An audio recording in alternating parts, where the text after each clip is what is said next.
سورہ حجرات پڑھیں گے، یہ نا مدنی صورت ہے، یعنی یہ مدینہ میں نازل ہوئی تھی۔ اس صورت میں نا بیسکلی پہلے تو آپ کو یہ چیز ملے گی کہ اہل ایمان کو آپ صلی اللہ علیہ وآلہ وسلم کی مجلس میں ان کو کن آداب کا خیال رکھنا چاہیے، ٹھیک ہے۔ تو اس زمانے میں آپ صلی اللہ علیہ وآلہ وسلم ان لوگوں کے درمیان موجود تھے، تو ہم اس میں یہ بھی دیکھیں گے کہ آج کل کے زمانے میں ہم ان کو کیسے فالو کر سکتے ہیں۔ دوسرا یہ کہ معاشرے میں رہنے والے جو مسلمان ہیں آپس میں ان کے تعلقات ایک دوسرے کے ساتھ کیسے ہونے چاہیے، تو اس کا ہم دیکھتے ہیں اب کہ کیا اس میں بیان کیا گیا ہے۔ بسم اللہ الرحمن الرحیم، یا ایہا الذین آمنوا لا تقدموا بین یدی اللہ ورسولہ واتقوا اللہ ان اللہ سمیع علیم۔ اے لوگو جو ایمان لائے ہو، نہ پیش قدمی کرو آگے اللہ اور اس کے رسول کے، اور ڈرو اللہ سے، بے شک اللہ ہے سب کچھ سننے والا اور سب کچھ جاننے والا۔ اب یہاں پہ نا اس آیت کا ترجمہ یہ کیا گیا ہے کہ اللہ اور رسول کے آگے پیش قدمی نہ کرو، تو قدیموں کا مطلب یہ لیا گیا۔ اگر اس کو ہم سمپل ورڈنگ میں کریں نا تو اس کا مطلب یہ ہے کہ اللہ اور اس کے رسول کے احکامات کے سامنے ہم اپنے فیصلوں، اپنی خواہشات کو، اپنی مرضیوں کو پرائیورٹائز نہیں کر سکتے۔ جو حکم اللہ تعالیٰ نے اور آپ صلی اللہ علیہ وآلہ وسلم نے دے دیا ہے نا وہ اٹل فیصلہ ہے، کوئی مسلمان اس کے سامنے اپنی رائے نہیں پیش کر سکتا۔ اسی سے ملتے جلتا ایک مضمون سورہ احزاب کی آیت نمبر 36 میں بھی ہمیں ملتا ہے، اس میں بھی یہی بات بیان کی گئی ہے کہ جب اللہ اور اس کا رسول کسی معاملے کا فیصلہ کر دیں تو پھر کسی مومن کے لیے، خواہ وہ مرد ہو یا عورت، یہ جائز نہیں ہے کہ اس نے اپنی مرضی چلائے۔ تو یہی بات اسی صورت کے آغاز میں کہی گئی ہے، اور مخاطب کون ہے؟ اہل ایمان، وہ لوگ جو مومن ہیں۔ اور مومن کون ہوتا ہے؟ جو پہلے ہی اللہ تعالیٰ کے سامنے اور آپ صلی اللہ علیہ وآلہ وسلم کے سامنے سرنڈر کر چکا ہوتا ہے، ٹھیک ہے۔ مومن کی ڈیفینیشن ہی یہ ہے کہ وہ اللہ کے ہر حکم کے آگے سر تسلیم خم کر دے۔ تو یہی بات یہاں پہ یہ بیان کی گئی ہے کہ ایمان کا جو اولین تقاضا ہے نا وہ کیا ہے کہ سب سے پہلے اور سب سے بڑھ کر اللہ اور اس کے رسول کا حکم ہے، باقی ساری چیزیں بعد میں ہیں۔ یہ انڈیویجول لائف میں بھی ہم سے ریلیٹڈ ہے، یعنی سب سے پہلی پرائیورٹی ہی یہ بات ہونی چاہیے۔ اور اگر ہم اجتماعی معاملات میں دیکھیں کہ اگر جیسے ہماری حکومت ہے تو اس کو بھی یہ قانون فالو کرنا پڑے گا۔ اسی طرح اگر کوئی انسان زندگی کے کسی بھی شعبے میں ہے، کوئی ڈاکٹر ہے، کوئی انجینئر ہے، کوئی سائیکالوجسٹ ہے، کوئی ڈیٹا انالسٹ ہے، کوئی بھی ہے، تو اس کو ان پروٹوکولز کو فالو کرنا پڑے گا۔ کیا کہ جو اللہ تعالیٰ نے اور آپ صلی اللہ علیہ وآلہ وسلم نے حدود مقرر کر دی ہے نا ایک انسان کے لیے، اس کو ان پہ قائم رہنا پڑے گا، ورنہ وہ مومن نہیں کہلایا جائے گا۔ اور اس سے یہ بات بھی ہمیں پتہ چلتی ہے کہ انسان کی عقل نا ویسے بڑی محدود ہے۔ اب جیسے میری عقل میں کوئی بات سمجھ آ جائے گی، ہو سکتا ہے کہ اس کی عقل میں وہ بات سمجھ نہ آئے، ہر انسان کی میں ویریشنز ہیں نا، تو ہم اللہ تعالیٰ کے جو فیصلے ہیں ان کی حکمتوں کو کبھی بھی انسان سمجھ نہیں سکتا۔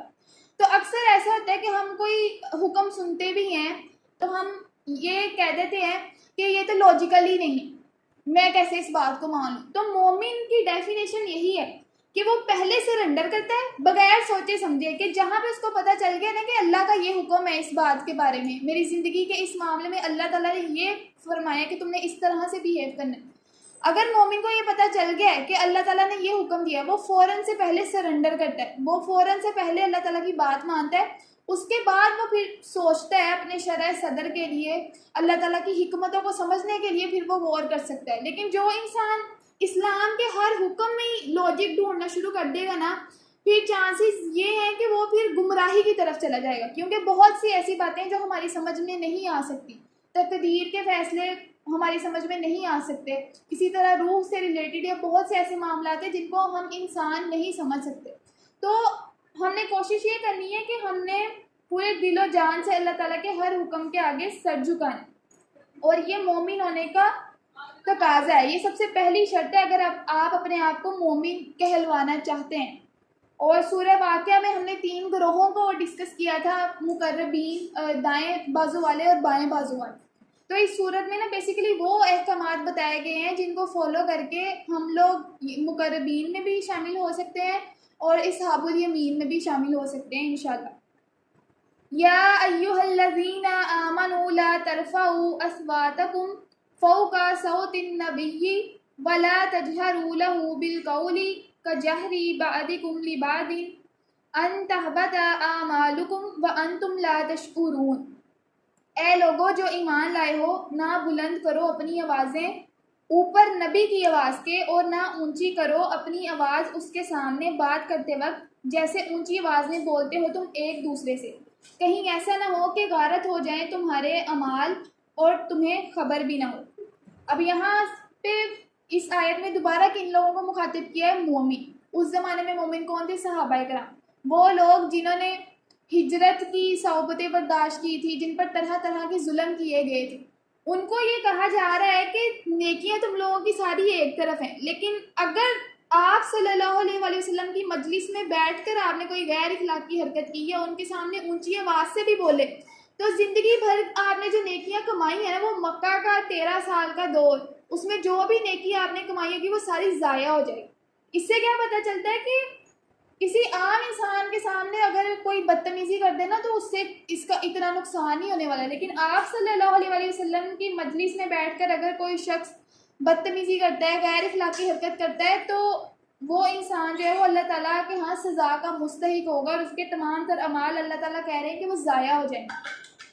اسی سے جو امت کے علماء ہیں انہوں نے یہ حکم نکالا ہے اصل میں کہ اسی مسجد نبوی میں ہم جائیں تو ہمیں اونچی آواز سے بات نہیں کرنی چاہیے، ادب کا تقاضا ہے ہمارا۔ اور ایک دفعہ ایسے ہی حضرت عمر بن خطاب کے دور میں بھی دو لوگ مسجد نبوی میں بات کر رہے تھے، تو کہیں بات کرتے کرتے نا ان کی آوازیں کہیں اونچی ہو گئی۔ حضرت عمر فاروق باہر نکلے تو انہوں نے پوچھا کہ تم دونوں کو اندازہ بھی ہے کہ تم لوگ کس جگہ پہ کھڑے ہوئے، یعنی تم لوگ مسجد نبوی میں کھڑے ہوئے پھر بھی تم لوگ کی آوازیں اتنی اونچی ہیں۔ تو پھر انہوں نے ان سے پوچھا کہ مجھے بتاؤ کہ تم لوگ کہاں کے رہنے والے ہو؟ انہوں نے کہا کہ طائف سے ہیں، ہم مدینہ میں آئے ہیں۔ تو انہوں نے آگے سے یہ کہا، ان کو اس بات پہ اتنا غصہ تھا، وہ کہتے کہ اگر تم لوگ مدینہ کے ہوتے نا، یعنی اسی شہر کے ہوتے، پھر میں تم لوگوں کو بتاتا کہ تم لوگوں نے کیا حرکت کی۔ یعنی یہ بے ادبی ہے آپ صلی اللہ علیہ وآلہ وسلم کی بارگاہ میں کہ ہم وہاں پہ جا کے بھی اس طرح کی حرکتیں کر رہے ہوتے ہیں، اسپیشلی پاکستان۔ اگر آپ کو کہیں سے ویڈیوز ملے یا کوئی رشتہ دار یا آپ کو کوئی قصہ آگے سنا رہا ہو کہ عورتیں وہاں پہ جا کے کیسی حرکتیں کرتی ہیں، مرد وہاں پہ جا کے کیسی حرکتیں کرتے ہیں، تو یہ ساری چیزیں بے ادبی میں آ جاتی ہیں جن سے ہم سب کو بچنا چاہیے۔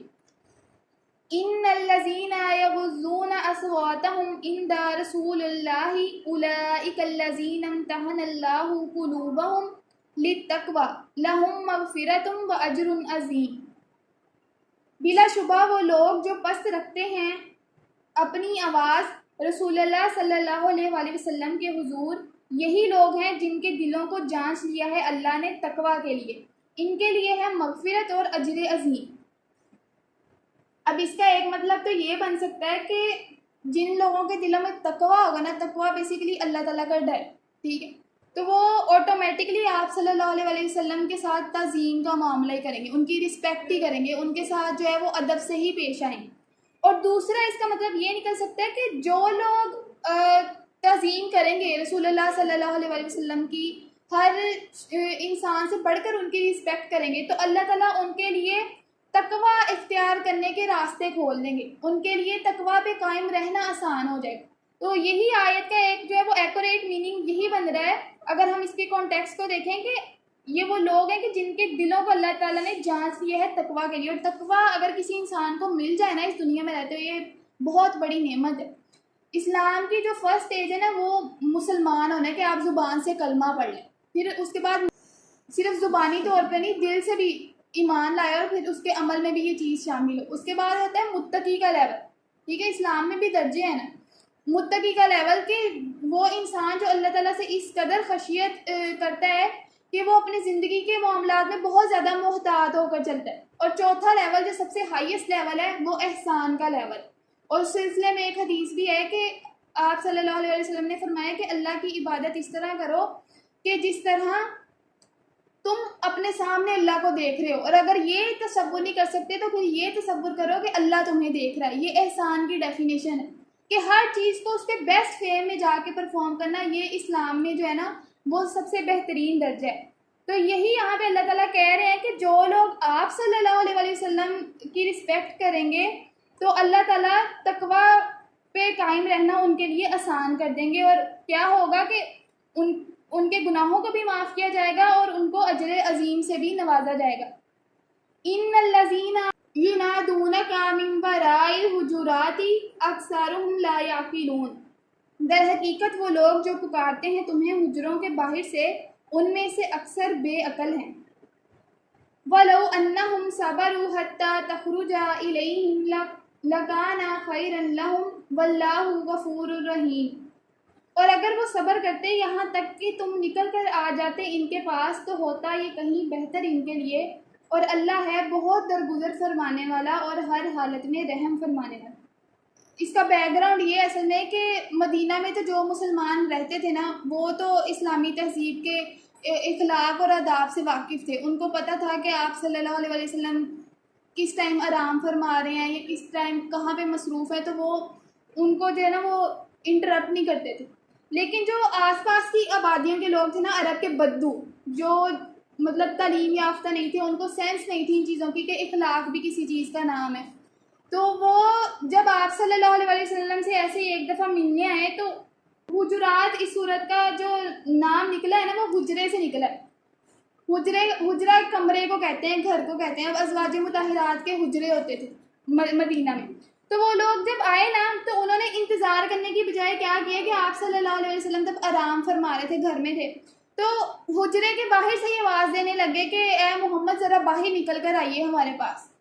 تو اب آپ صلی اللہ علیہ وسلم کے لیے تو یہ چیز بڑی ناگوار تھی، لیکن وہ نرمی کی وجہ سے لوگوں کو یہ کہتے نہیں تھے، لیکن اللہ تعالیٰ نے پھر ڈائریکٹلی اس میں انوالو ہوئے اور پھر حکم دیا کہ اصل میں جو لوگ اس طرح کی حرکت کر رہے ہیں نا وہ بے عقل ہیں، یعنی وہ عرب کے بدو ہیں، ابھی ان کو سینس نہیں ہے، لیکن غلطی تو ان سے ہوئی ہے نا، تو کیا اب ان کی اصلاح کے لیے کیا حکم دیا گیا ہے کہ اگر وہ صبر کرتے یہاں تک کہ تم نکل کر آ جاتے ان کے پاس تو یہ زیادہ بہتر تھا ان کے لیے۔ تو آگے سے ایک جو ہے وہ ان کو ایک حکم دے دیا کہ آئندہ کبھی ایسا معاملہ ہو تو آپ نے صبر کرنا ہے جب تک رسول اللہ صلی اللہ علیہ وسلم خود نکل کر باہر نہیں آ جاتے، اور اللہ ہے بہت درگزر فرمانے والا اور ہر حالت میں رحم کرنے والا، یعنی پہلے تو جو غلطی ہو چکی اس پر اللہ سے توبہ کرو تو اللہ معاف کرنے والا اور درگزر کرنے والا۔ اب یہاں تک تو جو آیات تھی نا وہ تھی ڈائریکٹلی رسول اللہ صلی اللہ علیہ وسلم سے ریلیٹڈ کہ جب وہ ان لوگوں کے درمیان موجود تھے تو لوگوں نے کس طرح سے بیہیو کرنا تھا ان کی مجلس میں۔ اب آگے جو آئیں گے نا احکامات، اس میں یہ ہے کہ اسلامی معاشرے میں لوگوں کو کس طرح سے رہنا چاہیے، ان کے آپس کے تعلقات کس طرح سے ہونے چاہیے۔ تو اب یہاں پہ آپ لوگوں نے فوکس کرنا ہے کہ پریزنٹ ایج میں ہم لوگوں کو کیا کیا کرنا چاہیے کہ ہم لوگ مقربین میں یا اصحاب الیمین میں شامل ہو جائیں۔ یا ایھا الذین آمنوا ان جاءکم فاسق بنبأ فتبینوا ان تصیبوا قوما بجہالۃ فتصبحوا علی ما فعلتم نادمین۔ اب دیکھیں کہ بار بار اللہ تعالیٰ یا ایھا الذین آمنوا کہہ رہے ہیں، مومنوں سے خطاب کر رہے ہیں کہ وہ لوگ جن کے دلوں میں ایمان پہلے سے ہی رچ بس چکا ہے ان سے اللہ تعالیٰ مخاطب ہے کہ آپ لوگوں نے ان پروٹوکولز کو فالو کرنا ہے۔ اب یہاں پہ کیا کہہ رہے ہیں کہ اے لوگوں جو ایمان لائے ہو، اگر لے کر آئے تمہارے پاس کوئی فاسق کوئی خبر تو تحقیق کر لیا کرو، کہیں ایسا نہ ہو کہ تم نقصان پہنچا بیٹھو کسی گروہ کو نہ دانستہ اور ہونا پڑے تمہیں اپنے کیے پر نادم۔ اب یہ اسلامی جماعت سے اللہ تعالیٰ مخاطب ہے۔ نبا عربی میں کہتے ہیں کسی اہم خبر کو، ایسی خبر کہ جس کے نتائج سوسائٹی پر پڑتے ہیں، کوئی ایسی افواہ کہ اگر معاشرے میں پھیل جائے تو وہ معاشرے پر اثر انداز ہو، معاشرے کے اخلاق پر اثر انداز ہو، لوگوں کی جان و مال پر اثر انداز ہو، اس کو نبا کہتے ہیں، یعنی بہت ہی اہم خبر۔ اور فاسق کسی ایسے انسان کو کہتے ہیں جس کی معاشرے میں کوئی کریڈیبلٹی نہیں ہے، یعنی پتہ ہی نہیں ہے کہ انسان سچا ہے یا جھوٹا ہے، اس کے بارے میں یہ مشہور ہے کہ یہ انسان ہمیشہ سے جھوٹ ہی بولتا ہے، تو وہ فاسق کہلائے گا۔ اب یہاں پہ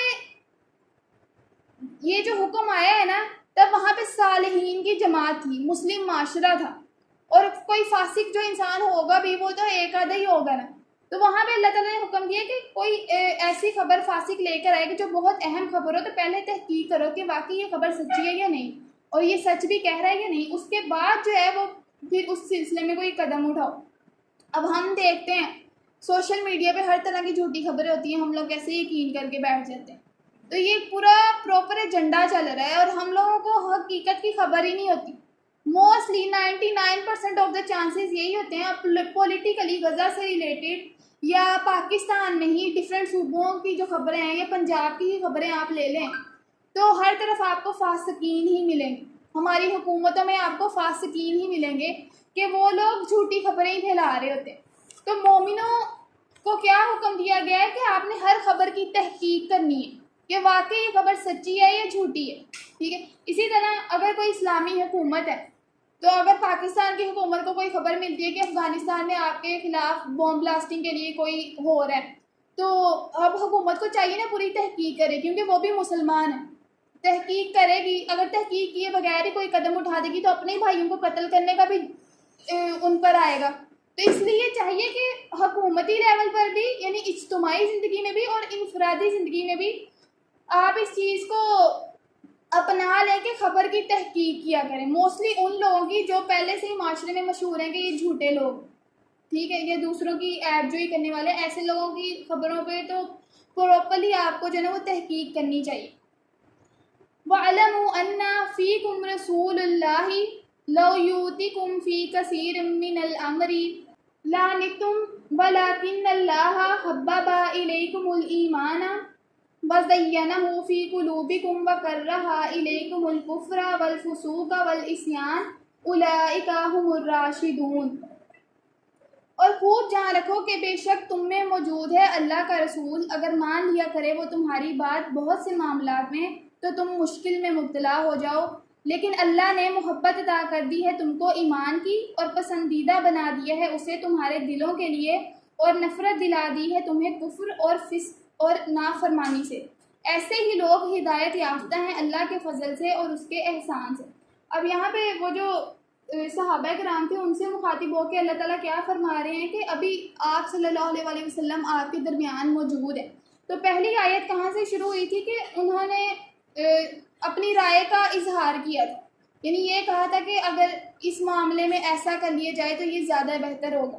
تو یہاں پہ انہی کو مخاطب کر کے دوبارہ سے یہ کہا جا رہا ہے کہ ابھی اللہ کا رسول آپ کے درمیان موجود ہے, اور اللہ کا جو رسول ہوتا ہے نا وہ ڈائریکٹلی اللہ کا نمائندہ ہوتا ہے, وہ اپنی طرف سے کچھ نہیں کہتا. حدیث بھی جو ہمیں ملتی ہیں وہ ڈائریکٹلی اللہ تعالیٰ کی طرف سے وہی ہی ہوتی ہے. جو رسول اللہ صلی اللہ علیہ وسلم کی زبان سے ہمیں کوئی بھی دینی حکم ملتا ہے وہ اصل میں اللہ تعالیٰ کا ہی حکم ہوتا ہے.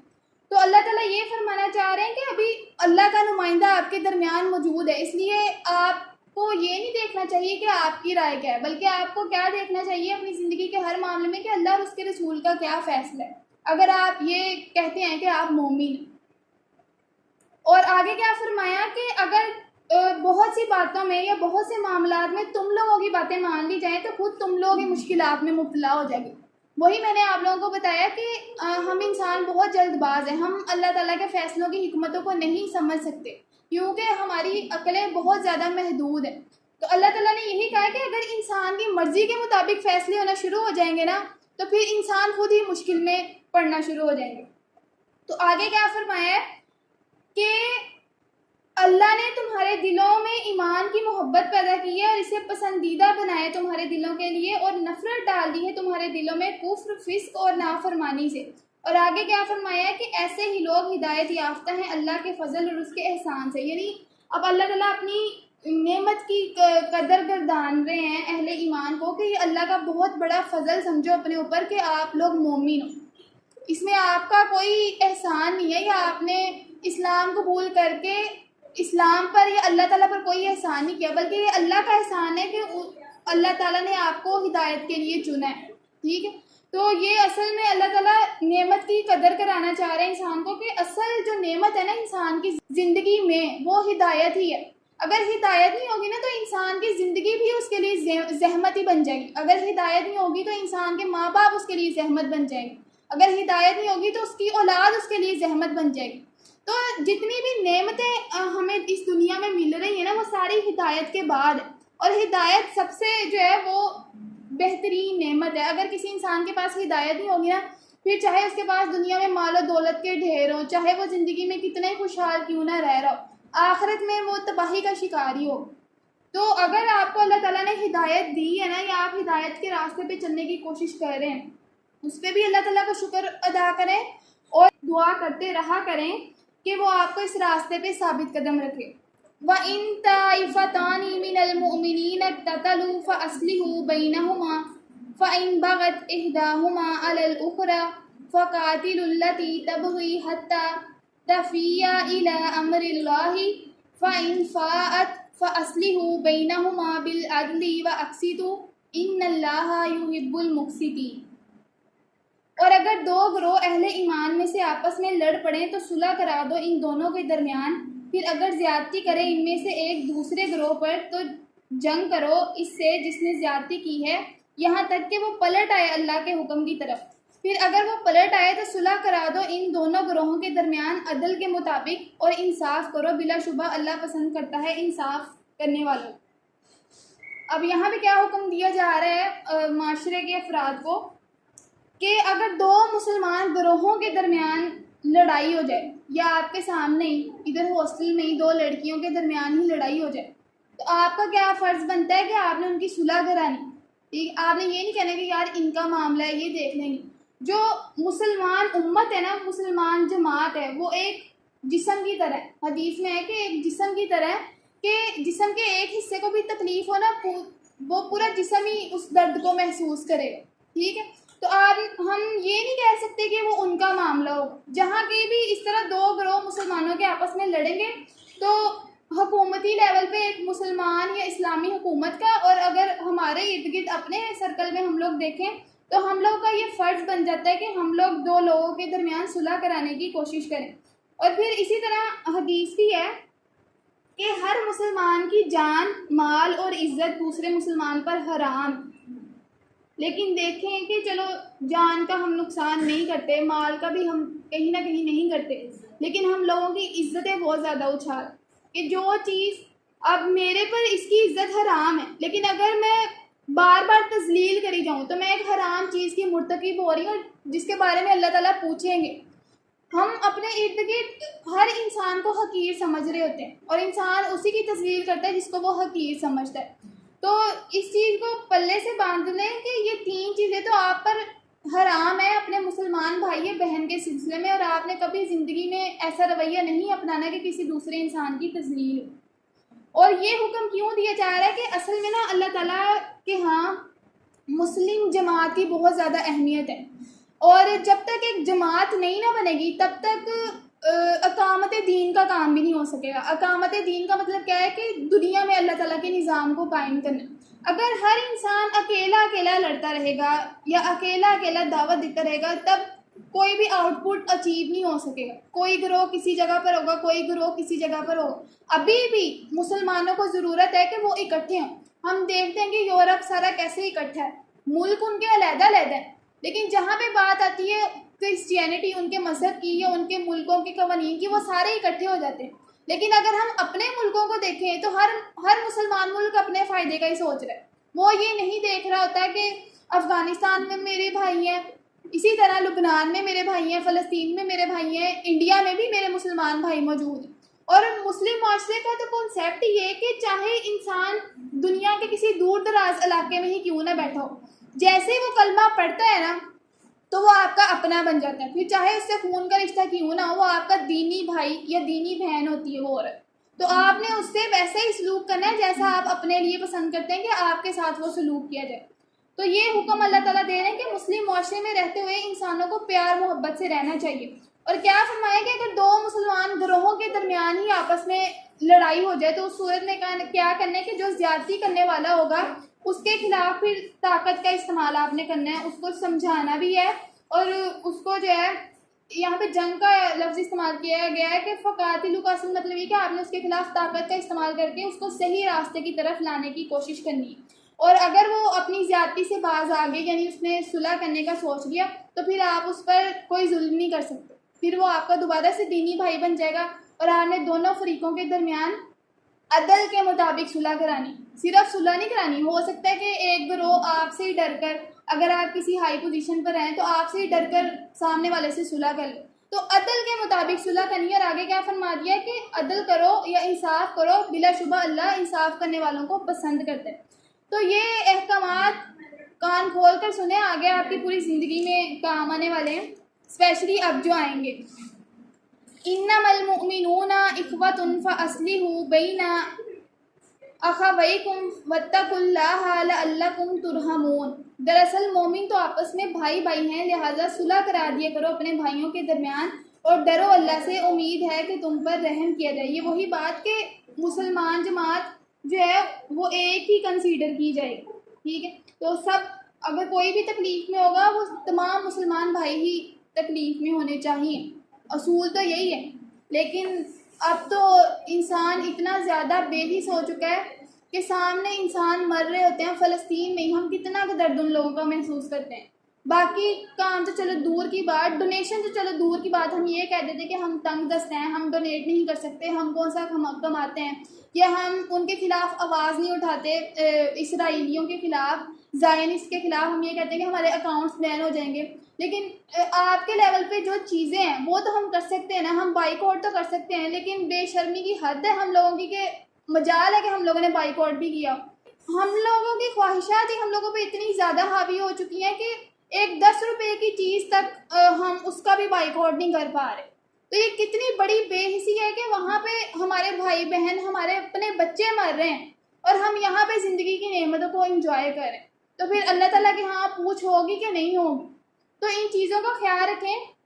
اور دیکھیں اب 3 سال ہونے والے ہیں لیکن وہاں پہ ابھی تک ظلم رکا نہیں. اور اب تو ماشاءاللہ سے پاکستانی حکومت نے جو کام کیا ہے اس کا تو پھر اب کیا ہی ہونے والا ہے. لیکن انڈیویجول لیول پہ جتنی آپ کے اندر طاقت ہے آپ اتنا تو کام کریں نا. آپ سے اللہ تعالیٰ نے حکومت کے لیول کے سوال نہیں پوچھنے کہ تم نے وہاں پہ جا کے جہاد کیا تھا یا نہیں. عورتوں سے یہ سوال نہیں ہونے، لیکن آپ سے یہ ضرور سوال ہوگا کہ آپ نے ظلم کے خلاف آواز اٹھائی تھی یا نہیں، آپ نے ان کا درد محسوس کیا تھا یا نہیں. تو ان چیزوں پہ ذرا غور کریں، سوچا کریں کہ ہم کس مقام پر کھڑے ہوئے ہیں، اور کل کو اگر یہی ہمارے ساتھ ہو پھر ہم پوری دنیا کو دہائی دیتے پھریں گے کہ ہمارے حق میں آوازیں اٹھاؤ. یا ایھا الذین آمنوا لا یسخر قوم من قوم عسى ان یکونوا خیرا منہم ولا نساء من نساء عسى ان یکن خیرا منہن ولا تلمزوا انفسکم ولا تنابزوا بالالقاب بئس الاسم الفسوق بعد الایمان ومن لم یتب فاولئک هم الظالمون. اے لوگوں جو ایمان لائے ہو، نہ مذاق اڑائیں مرد مردوں کا. ہو سکتا ہے کہ ہوں وہ جن کا مذاق اڑایا جا رہا ہے بہتر مذاق اڑانے والوں سے، اور نہ مذاق اڑائیں عورتیں عورتوں کا. ہو سکتا ہے کہ وہ ہوں جن کا مذاق اڑایا جا رہا ہے بہتر مذاق اڑانے والیوں سے.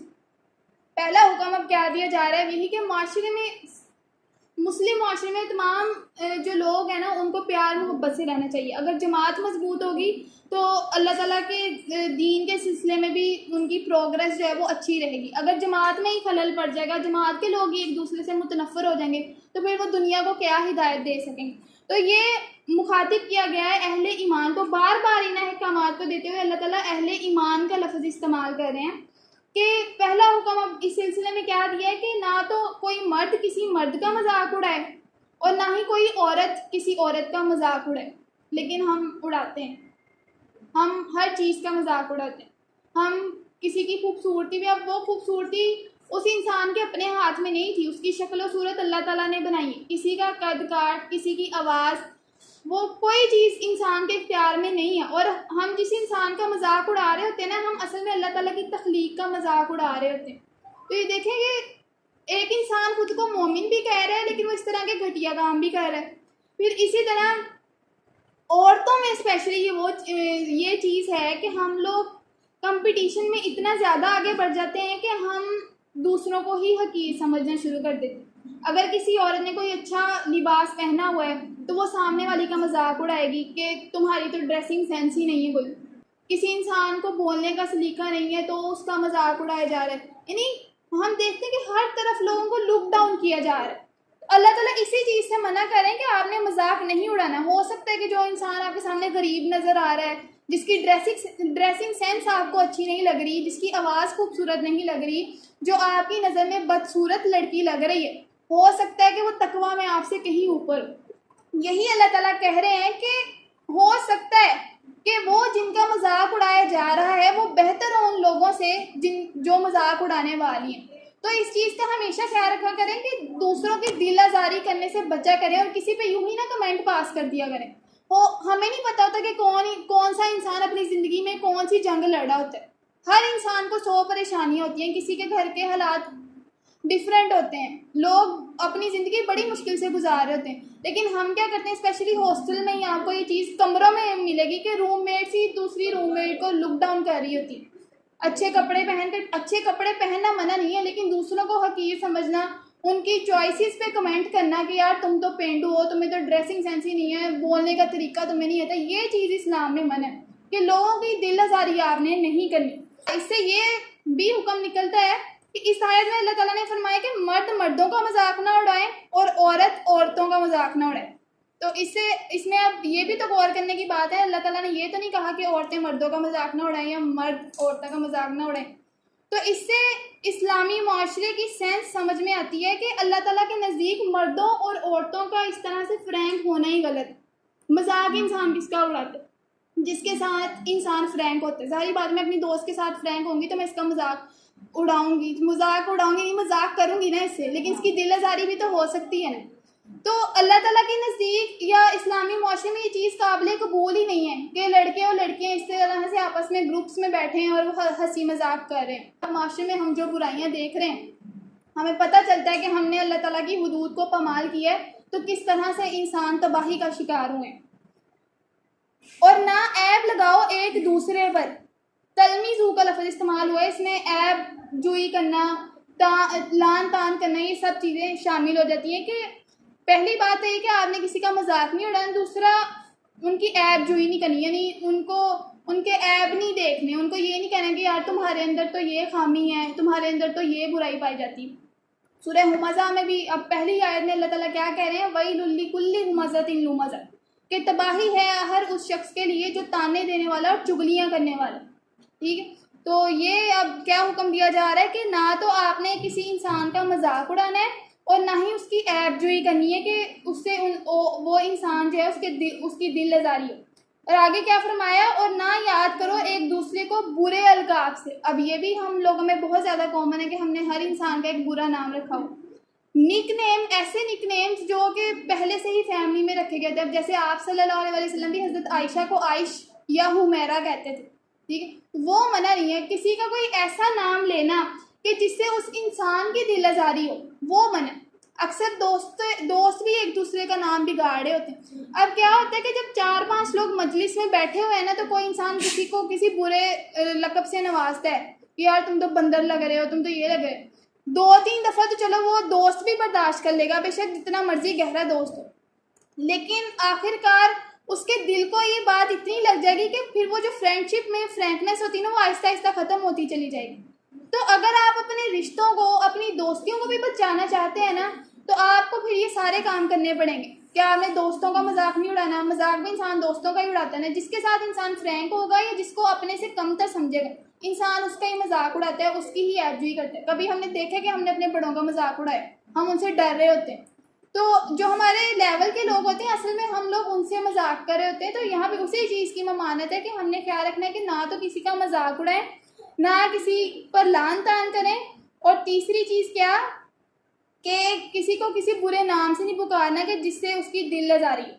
آگے کیا فرمایا کہ بہت برا ہے نام پیدا کرنا فسق میں ایمان کے بعد. یعنی اللہ تعالیٰ کن سے مخاطب ہے؟ اہل ایمان سے. آپ سے مخاطب ہیں کہ آپ تو مومن لوگ, آپ تو اہل ایمان ہو. اگر آپ ایسے کام کرو گے تو پھر یہ تو فاسقوں والے کام ہوئے نا. اور فاسق کون؟ انسان کے جس کی حیثیت اللہ تعالیٰ کی نظر میں کوئی بھی نہیں. اور جو نہ باز آئیں گے اس روش سے, سو یہی لوگ ہیں ظالم. تو یہ یہاں پہ فرمایا گیا کہ اگر آپ لوگ ان کاموں سے باز نہیں آتے تو آپ لوگ اصل میں ظالم کون سا انسان ہوتا ہے؟ جو دوسروں پر ظلم کرتا ہے. تو ظلم کا مطلب صرف یہ نہیں کہ آپ ہاتھ سے ہی کسی پر ظلم کر رہے ہیں, کسی کا حق چھین رہے ہیں. اگر آپ کسی کا مذاق اڑا رہے ہیں, کسی کی عزت اچھال رہے ہیں, کسی پر لان تان کر رہے ہیں, کسی کو برے ناموں سے پکار رہے ہیں, تو اصل میں آپ اسی انسان پر ظلم ہی کر. اور ظالم کی تو اللہ تعالیٰ کے ہاں بہت بڑی سزا ہے. تو یہ اس کو آج تک ہم یہاں پر ہی رکھتے ہیں, اینڈ کرتے ہیں. باقی احکامات ہم لوگ اگلے درس میں کریں گے. آپ لوگوں نے کوشش یہ کرنی ہے کہ ان کی لسٹ بنائیں اپنے فون کے وال پیپر پہ لگائیں یا جس طرح سے بھی آپ کو سوٹ کرتا ہے، ٹھیک ہے. نوٹس بنایا کریں. میں نے پہلے بھی آپ کو یہ کہا تھا کہ نوٹس بنائیں گے تو عمل کرنے کی طرف بھی آپ لوگ آئیں گے. تو لسٹ بنائیں کہ کون سے کام ہم نے نہیں کرنے اور ان کو پھر پریکٹس کرنے کی کوشش کریں. اگر آپ ابھی یہ میں نے درس دے دیا، آپ نے سن لیا ہے، ایک کان سے سنا ہے دوسرے سے نکالی، کوئی فائدہ نہیں ہوگا، نہ میرے بتانے کا نہ آپ کے سننے کا، جب تک ہم قرآن کی تعلیمات پر عمل کرنا نہیں شروع کریں گے. تو ابھی سے کوشش کریں کہ ان احکامات کو اپنی زندگیوں میں اپنائیں. اور یہ چیز میں آپ لوگوں کو بتا دوں کہ یہ جو قرآن میں جتنے بھی احکامات آپ کو ملیں گے یہ کوئی چوائس نہیں ہے، یہ ڈائریکٹ حکم ہے اللہ تعالیٰ کا. تو یہ چیزیں جو بتائی گئی ہیں نا کہ آپ نے کسی کا مذاق نہیں اڑانا، یہ حرام ہے. یعنی اگر آپ کسی کا مذاق اڑا رہے ہیں تو آپ حرام کام کر رہے ہیں. تو یہ اسلام میں حرام ہے اگر کوئی انسان کسی کی عزت اچھال رہے. اور تہمت لگانے کا تو ہم نے سزا اس دنیا میں بھی پڑھی ہے اور آخرت میں تو تہمت کی بہت بڑی سزا ہوگی. تو یہ سمجھیں کہ اللہ تعالیٰ جو آپ کو احکامات دے رہے ہیں اس میں آپ کے پاس چوائس نہیں ہے کہ میرا دل کرے گا تو میں کروں گی یا دل نہیں کرے گا تو میں نہیں کروں گی. یہ اللہ تعالیٰ کا حکم ہے. اگر ہم ان کو پورا نہیں کریں گے تو پھر اللہ تعالیٰ ہمیں سزا دینے پہ پوری طرح قادر ہے. اور جب ہم انسان احادیث میں جہنم کے احوال پڑھتا ہے تو پھر اس کو اندازہ ہوتا ہے کہ کس کس گناہ پر اس کو کیسی سزا دی جا رہی ہے. زنا میں کتنی بدترین سزا ایک انسان کو دی جائے گی، اسی طرح تہمت لگانے پر کسی انسان کو کیا سزا دی جائے گی. تو ساتھ ساتھ احادیث کا بھی مطالعہ کیا کریں. ہم یہاں پہ بھی کوشش کریں گے کہ درس میں بھی احادیث کو شامل کیا کریں، اسپیشلی وہ جن سے ہم لوگوں اصل میں جنت اور جہنم کی منظر کشی ہمارے سامنے ہو. تو یہاں تک کی تھا آج کا، باقی ہم لوگ انشاءاللہ اگلے لیکچر میں ڈسکس کریں گے.